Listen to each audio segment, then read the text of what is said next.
Hey beautiful soul, welcome to my channel Lionheart Leo. I am an Akashic Records reader of 10 years and an intuitive coach. Talk about all things woo-woo, all things spiritual here, so make sure you hit that like and subscribe if you're into this kind of content. Today we're going to be talking about how time works when you meditate or dream or journey to the Akashic Hall of Records in some way. So if you want to check out more of my Akashic Records videos, there will be pop-ups throughout the video, or you can also check out the description down below. And there's different subjects that I'm going over in terms of how the Akashic Hall of Records works for us as we visit them. But when it comes to visiting the Akashic Hall of Records, you're essentially entering another dimension or another spirit world. So from our perspective, we're in the third dimension, so a very physical, tangible dimension.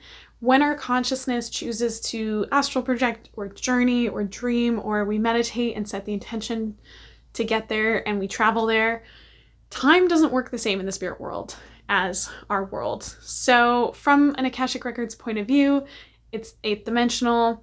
It kind of puts a filter on it so that we can understand and conceptualize it, which looks like a library to most of us, or some kind of temple-like structure.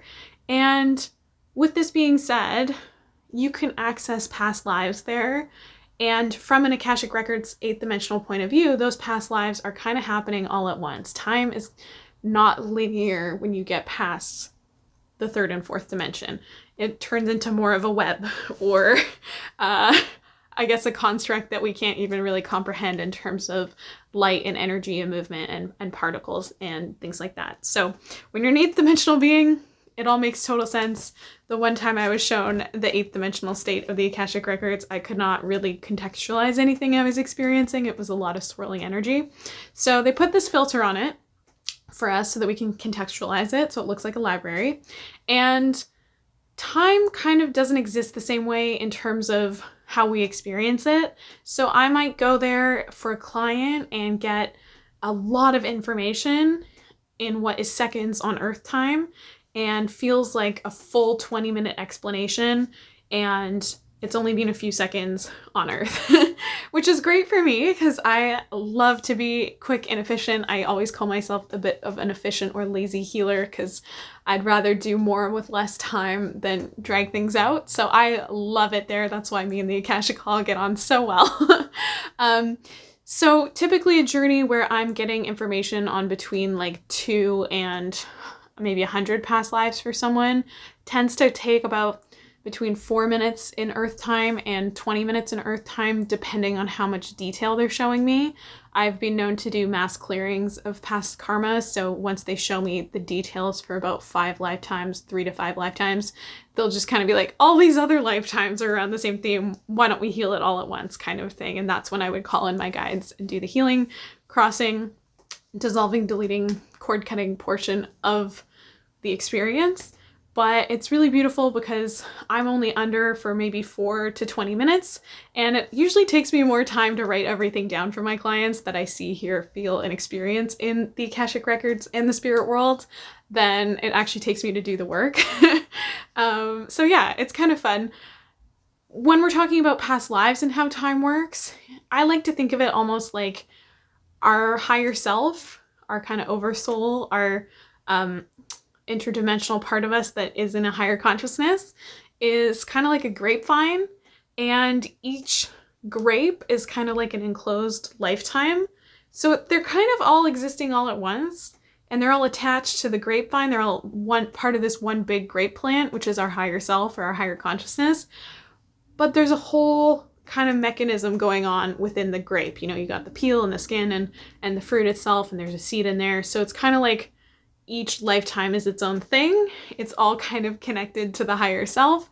And when you go into the Akashic Records, they'll often give you lifetimes in our linear past history of Earth or in the galaxy. But I've also had future time lines show up for people where I clear or heal future lifetimes that happen way in Earth's future. Because from their perspective, time doesn't really exist the same way. So time gets really complicated when we get into the other dimensions because we have things like parallel timelines going on. We have like every single choice we make almost creates like a new reality or a new universe. So it's kind of a really big concept to understand, and I don't even know all of it. This is just kind of what the Akashic Call has shown me so far. So we can utilize this to our advantage when we talk about things like manifesting. So something that you can do to really clear as much karma as you can, step into your highest and best timeline, manifest the life of your dreams, is to ask your spirit guides to give you signs and synchronicities or put you on the path of the highest and best for you. Because every decision we make, it's like there's this millions of possibilities for each little decision we make, and the decisions we make and the actions we take and our attitude all affect how time plays out, right? It's an ever-expanding universe. That's one thing that physics and spirituality agree on, is that the universe is constantly expanding. Same with consciousness. So it makes sense to me that if we are source experiencing ourselves, and that's why we've chosen to tether our life contract to the Akashic Records and incarnate here as us in our little meat suits in the third dimension, that there's lots of possibilities, right? So that's why you can see a future lifetime if you were to go to the Akashic Records. It doesn't mean that's exactly what's going to happen on the timeline that you're currently on. It means it's the highest probability of the timeline you're on in terms of Earth, because everyone's co-creating at the same time. All of our collective decisions and consciousness and everything create the future that we go down. So yeah, time doesn't really exist in the 8th dimension, which is great. It's also why you can be a ghost in a past life and still exist here in your meat suit, and both of you can exist on the earth plane at the same time, because you know, if you died in ancient Egypt 2,000 years ago and your ghost is still bopping around, from the Akashic Records and spiritual point of view, it's all happening all at once. So it's a third dimensional construct that time is linear, and it doesn't work like that in the other dimensions. It doesn't mean that time is just everywhere. There is some construct in other dimensions. It's just depending on what dimension you're in or talking about, or what timeline and dimensional space you're in.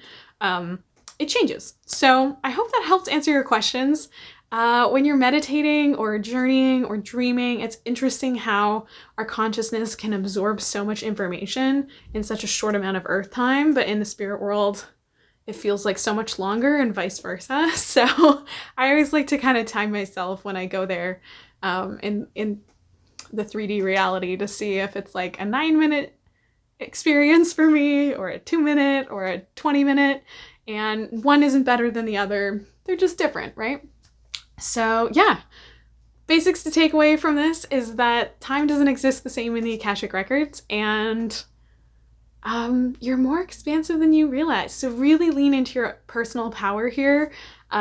Make time work for you. You can ask your angels and guides to compress time for you if you are going to have a short night.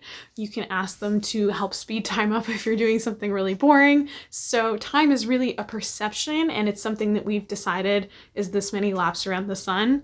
And it's very perceptional. We only really have the present in our consciousness, so you may as well use that to your advantage. I love you so much. Keep your Akashic Records questions coming, because this really helps me decide what video to make next. So if you have any Akashic Records or past life or manifesting or timeline questions, pop them in the comments. I love to know what to do next and what to prioritize for you, and just know how much I love you. And thanks to the person who left the comment that inspired this video today. Yeah, have a wonderful rest of your day. Don't forget to hit that bell and subscribe in case you want to get more Akashic Records secrets, because who doesn't want to know the secrets of the universe? And the Akashic Records is the database for all of it. So I love you so much. Have a wonderful day. Bye, friends.